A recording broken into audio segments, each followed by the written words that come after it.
movimento. O mundo é repleto de movimento. Para qualquer lugar que olhamos, vemos movimento. Vemos movimento na chuva que cai do céu, nas folhas que voam pelo vento, nos pássaros que voam de árvore em árvore. A natureza é repleta de movimento. Dentro dessa totalidade de coisas que chamamos de natureza, existem coisas que se movem pelo planeta que se distinguem de outras coisas que se movem pelo planeta. Essas outras coisas são seres munidos de vida. Seres esses que se manifestam em formas quase que infinitas de vida, carregando consigo uma série de características que os definem como seres vivos. É o grupo do qual pertencemos, assim como os nossos cachorros e gatos, galinhas, vacas e peixes, árvores e plantas, fungos e bactérias. Um grupo bem diverso de coisas que vivem. A área do conhecimento humano que investiga esses seres munidos de vida é a biologia, e seu nome já revela seu propósito. Bio significa vida e logia significa estudo. No vídeo de hoje, iremos investigar, de forma resumida, o que é biologia.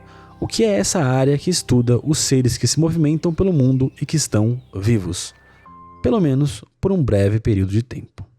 Antes de avançar no vídeo, eu só quero avisar que eu já postei aqui no canal uns 2 vídeos explicando sobre essa questão sobre o que é biologia. Um que é relativamente mais completo, explicando o que é biologia, e um outro mais introdutório, chamado de Introdução à Biologia. Então, se você quiser algo um pouco mais longo, com mais informações, mais informativo, eu sugiro que você assista a esses 2 vídeos. Se você prefere algo mais rápido e simplificado, se você quer um vídeo rápido que te explique para você o que é biologia de uma forma resumida, então permaneça aqui com a gente e aproveite esse conteúdo.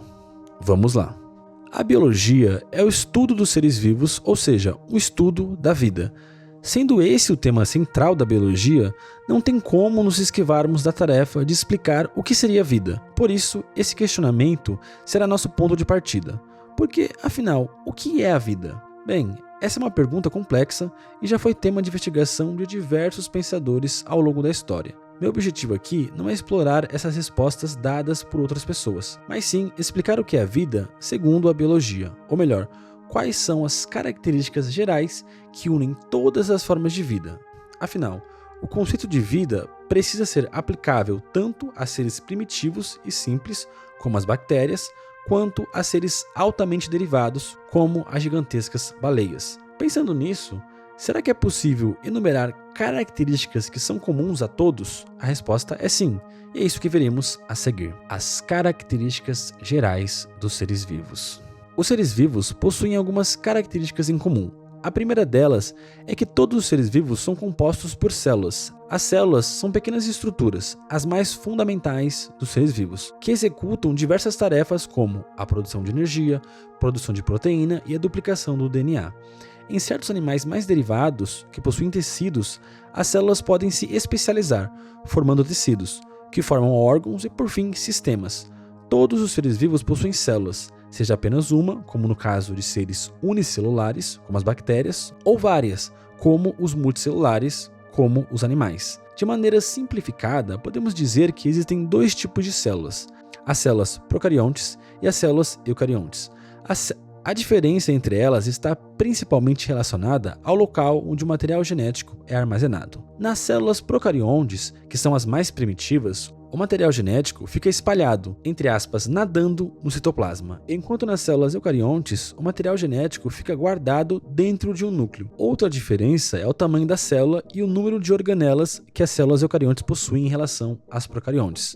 Nós, seres humanos, assim como todos os animais, somos eucariontes. Outra característica é que, no fundo, todos os seres vivos são compostos obrigatoriamente pelos seguintes elementos químicos: carbono, hidrogênio, oxigênio, nitrogênio, fósforo e enxofre. E esses elementos formam a sigla CHOMPS, que é uma maneira mais fácil de decorar, e só para ficar claro, o P é de fósforo, que está em inglês, e o S é enxofre, que é sulfur. Seguindo com as características, todos os seres vivos se reproduzem, seja de maneira assexuada ou sexuada. Os seres vivos que se reproduzem assexuadamente geralmente produzem descendentes muito parecidos, com pouquíssima variação genética. Já os seres que se reproduzem de maneira sexuada geram descendentes com bastante variedade genética, porque o material do pai e da mãe se misturam, gerando um material diferente dos dois. Falando em reprodução, isso já nos remete a uma molécula fundamental no processo de reprodução, e essa molécula é o DNA. O DNA é uma molécula complexa e bem extensa, que em resumo é uma receita de como construir um ser vivo. Você, por exemplo, tem metade do material genético da sua mãe e do seu pai, e analisando eles é possível fazer um teste de parentesco, chamado de teste de DNA, mesmo teste que é usado nesses programas extremamente caricatos. O DNA é usado até mesmo para encontrar criminosos que no passado escapariam, mas que hoje conseguem ser pegos por causa disso, ou até mesmo inocentar alguém que foi preso injustamente por um crime no passado. Se você quer saber mais sobre o DNA, pode ver o nosso vídeo O que é Biologia, onde eu falo sobre a estrutura química dele. Como aqui é um resumo, eu não vou entrar em tantos detalhes assim, só saiba que o DNA indica como as células do seu corpo serão construídas. Por isso, quando acontece alguma mutação no DNA, ou seja, alguma mudança na receita, você pode adquirir características terríveis para você, como uma doença fatal, ou uma característica incrível, como ser mais alto, mais forte, ou digerir melhor o leite, por exemplo. Todos os seres vivos possuem metabolismo. Pense que em cada célula do seu corpo existe um grande laboratório de metanfetamina, quer dizer, um laboratório de química, onde é feito as mais diversas substâncias e mais diversos processos químicos que dão origem, por exemplo, a fontes de energia, síntese proteica e duplicação do DNA. O metabolismo é um assunto muito complexo. Veja, por exemplo, o que é um mapa metabólico. Por essa razão, entenda que isso é só um resumo de algo muito mais complexo. Pense o seguinte: as nossas células quebram os compostos orgânicos que ingerimos em moléculas mais simples e depois usam essas mesmas moléculas mais simples para fazer moléculas mais complexas. Também podemos dizer que todos os seres vivos crescem, seja para aumentar de volume, para depois ele se multiplicar, para depois se duplicar, ou aumentando o número de células. E por fim, todos os seres vivos possuem reação a estímulos e movimento. Até mesmo seres vivos que pela nossa perspectiva não se mexem, como por exemplo as plantas. As plantas, elas na verdade se mexem sim. Elas, por exemplo, direcionam suas folhas para a direção aonde está o sol. E por fim, todos os seres vivos evoluem, mas não do jeito que acontece em Pokémon. Aqui no canal a gente tem um vídeo explicando a diferença da evolução biológica para a evolução do Pokémon, vale a pena conferir. Mas, em resumo, a evolução é um fenômeno biológico que afeta todos os seres vivos, onde alterações genéticas que trazem vantagens para determinado grupo são passadas de formas hereditárias para as próximas gerações. Isso é chamado de descendência com modificação. Vou dar um exemplo simples. Vamos pensar em um animal carnívoro grande que evoluiu para comer grandes quantidades de carne por causa do seu tamanho. Esse tamanho, obviamente, vai proporcionar uma vantagem para ele, porque ele vai conseguir, obviamente, ganhar daqueles que são menores. Agora, imagine o seguinte cenário. Por algum motivo qualquer, vamos imaginar que nesse lugar onde esse carnívoro grande mora, esteja difícil de encontrar carne e esse animal começa a passar muita fome e começa a morrer. Então, em determinado momento, começam a surgir alguns indivíduos que possuem uma mutação no material genético deles que fazem com que eles se virem melhor com um pouco menos de carne. Assim, esse animal carnívoro que vai conseguir sobreviver com um pouco menos de carne terá vantagem contra o animal que tem que comer mais, porque nesse cenário não há essa comida toda à disposição e logo ele irá morrer e com ele também irá morrer o seu DNA, que indica que ele precisa de muita carne e precisa ser maior, sobrando apenas indivíduos que possuem o DNA que indica que eles podem comer menos e terem um tamanho menor. E por causa dessa vantagem evolutiva, o DNA desse animal que come menos vai ser passado para frente, porque ele vai conseguir sobreviver, vai conseguir acasalar e vai conseguir se reproduzir. Então o filho dele, os descendentes dele vão ter esse mesmo DNA.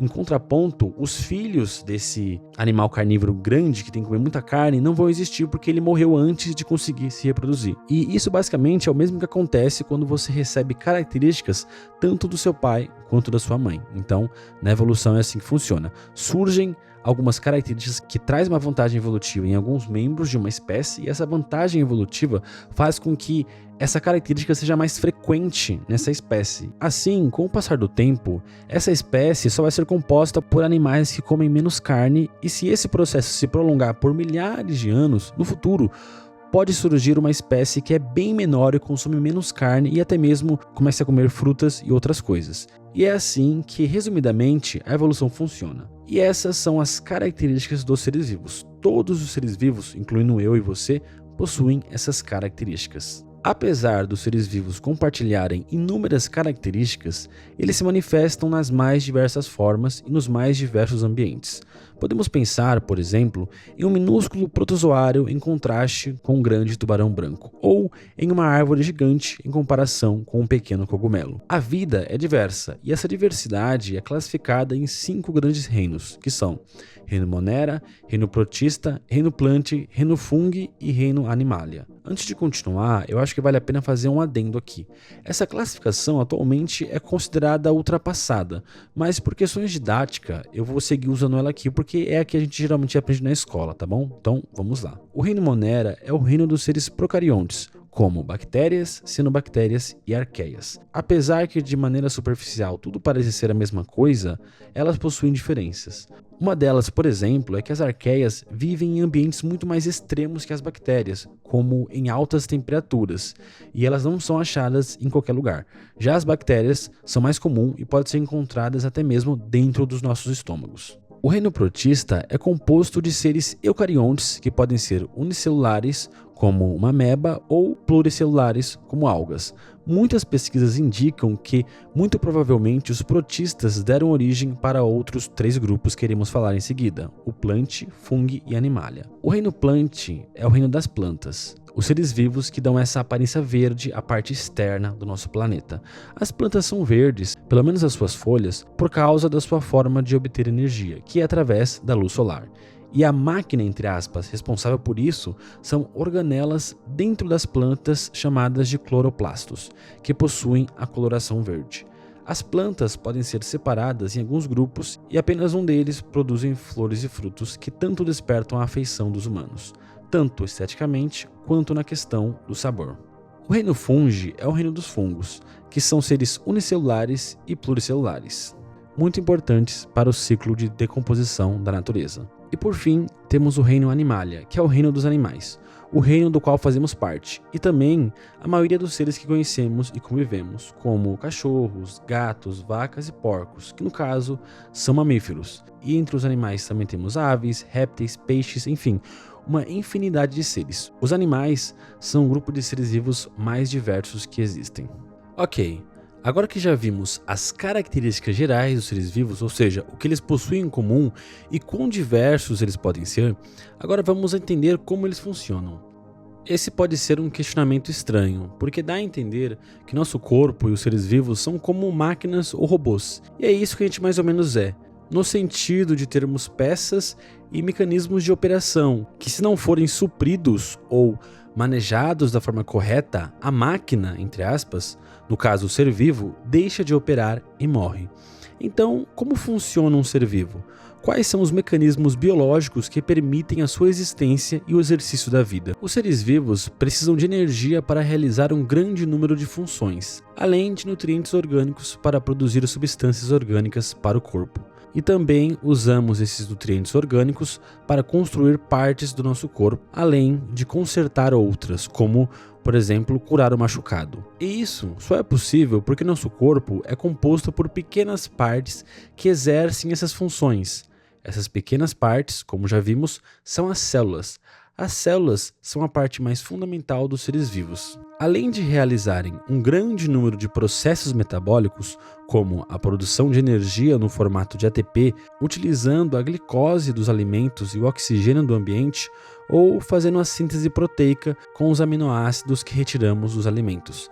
As células também, em conjunto, formam estruturas fundamentais para o nosso corpo, como os tecidos. As células que vemos na escola, quando a gente está aprendendo, ou pelo menos aquelas que ficam na nossa mente, são uma simplificação, porque existe um grande número de tipos de células. Então, por exemplo, essa aqui que você está vendo, ela é uma simplificação geral de como seria, por exemplo, uma célula eucarionte. Mas existe um grande número de células, como células nervosas, células musculares, células epiteliais, entre outras. Essas células realizam ações específicas e, em conjunto, elas formam tecidos. O conjunto de tecidos formam órgãos e o conjunto de órgãos formam sistemas, que, por sua vez, dão origem a um indivíduo de uma espécie. Isso no caso, obviamente, falando de seres que possuem tecido, como os animais e as plantas. E por fim, iremos falar das áreas da biologia. Por causa da diversidade dos seres vivos, os campos que a biologia cobre são inúmeros, e entre eles temos, por exemplo, a citologia estuda as células, as suas estruturas, suas organelas e seu funcionamento. A ecologia estuda a relação dos seres vivos com o ambiente. A zoologia, que também é chamada de metazoa, é o estudo dos animais. A bioquímica estuda os processos químicos que ocorrem em nosso corpo e no interior das células. No fundo, temos um verdadeiro laboratório químico dentro do nosso corpo. A botânica estuda as plantas, organismos extremamente importantes para o nosso planeta e para a existência de outros organismos, como os animais. A fisiologia é a área da biologia que estuda as funções e os processos físicos e químicos que ocorrem nos organismos vivos. Isso inclui o estudo das funções dos órgãos, sistemas e tecidos. A histologia estuda os tecidos, a genética estuda os genes e processos genéticos e a sistemática estuda a organização dos seres vivos em categorias de parentesco. Bem, é isso pessoal, chegamos ao final desse vídeo. Muito obrigado por ter assistido até aqui. É que nem eu falei, esse aqui é apenas um resumo daquele vídeo que é biologia que eu postei há um tempo atrás. É um vídeo relativamente grande, tá? Então se você quiser saber um pouco mais aprofundado, veja esse outro vídeo que é biologia e veja um outro vídeo também que tem aqui no canal que é introdução à biologia. E como eu disse nesses dois vídeos, eu vou fazer vídeos resumindo cada ponto desse vídeo, Então, por exemplo, eu vou fazer aqui um vídeo explicando o que é o reino Monera, o que é o reino Animalia, de forma mais aprofundada e também fazer vídeos mais simples, tá bom? Então, outra coisa que eu também queria falar é o seguinte, se vocês têm algum tema que vocês queiram aprender sobre biologia, deixe nos comentários, que aí eu posso trazer um vídeo baseado no seu comentário, tá bom? Então, muito obrigado por assistir o vídeo, eu vou ficando por aqui, até o próximo, falou, tchau!